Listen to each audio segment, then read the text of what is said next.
Hi everyone. In this pecha-kucha, I will compare the literary work The Earth on Turtle's Back by some Asian Native American writers and My Beijing by a modern writer. The two essays have a great difference in time, but the literary devices used in both essays were similar to each other.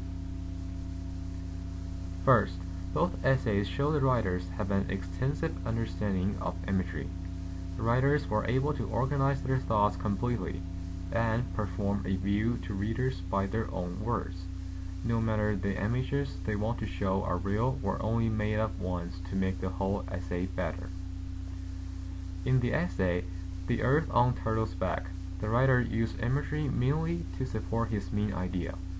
For example, in order to make the myth persuasive to all the people, he described the environment before the Earth existed, and how the turtle supported the Earth. In the essay, it says, before this Earth existed, there was only water. It stretched as far as one could see, and in that water there were birds and animals swimming around. Far above, in the clouds, there was a skyline. In that skyline, there was a great and beautiful tree. Native Americans extremely respected turtles.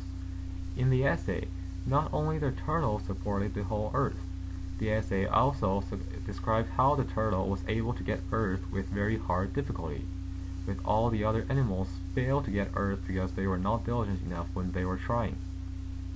She went so deep that it was all dark, and still she swam deeper. She swam so deep that her lungs felt ready to burst, but she still swam deeper. At last, just as she becoming unconscious, she reached out one small paw and grasped at the bottom, barely touching it before she floated up, almost dead. Well, The Earth on Turtle's Back uses imagery to support the central idea. My Beijing does kind of the same thing. In My Beijing, the essay describes how terrible Beijing is, both by environment and people.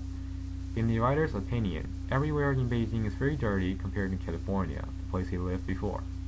My Beijing flaunts a fleet of luxury cars, honking and speeding, weaving from life lane to right again, and the cab driver who took me from the airport to Grandpa's front doorstep, a jittering, execrable man, demanded to know why I could not speak Chinese if I looked Chinese. On the other hand, he notes his misunderstanding of Beijing by imagery. As a nation's capital, Beijing is just like a primitive village with non-organized people living in it. He felt so embarrassed for this famous city, and in his view, it is too different from what he thought about Beijing. Here is a short passage from the essay describing what the writer saw and heard. The neighbors next door argue. I hear them near the walls. Traffic sounds in the distance, a neo-atonal progression of chords and some polkative rhythms, call to mind Stravinsky. All the literary devices used in the essays were to make the essays more interesting or appealing. For these two essays, irony was used together with imagery. However, they were used with different reasons. Irony in both essays was not supporting the main idea like imagery does. Rather than all kinds of irony, the two essays used more verbal irony more than other kinds of irony. Writers use words directly to express their thinking, and explain why the ideas shown were ironic. Irony in the essays was showing the central point, rather than giving detailed supports. In the essay, The Earth on Turtle's Back, the irony was neither very hard to understand, nor takes the whole essay to understand. The irony was mentioned clearly within one single paragraph. Just because of one dream, the character tried so hard to accomplish without any other reasons. Just like what is said in the story, he nodded as she finished telling her dream, my wife. He sighed, I'm sad that you had this dream.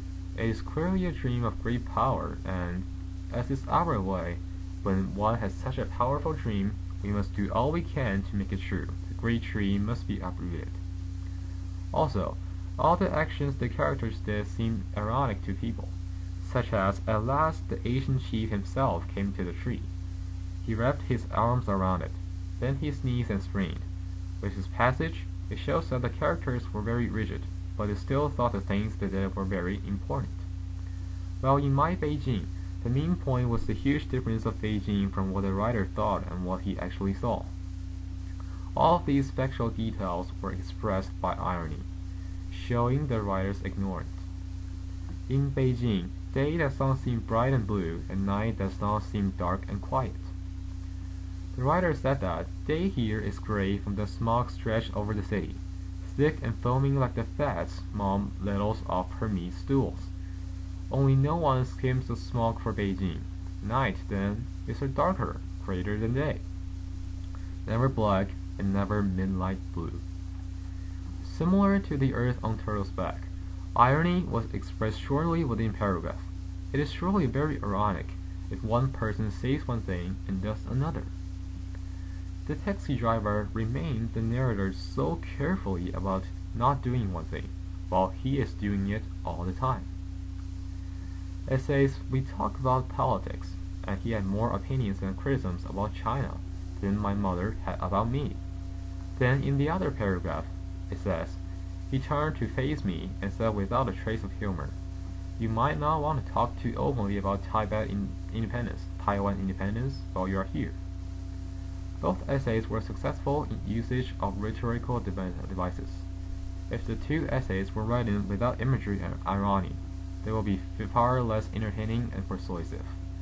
The two essays might be more than 1,000 years apart, but using rhetorical devices are the same for both. Time difference can only eliminate the effectiveness of their devices.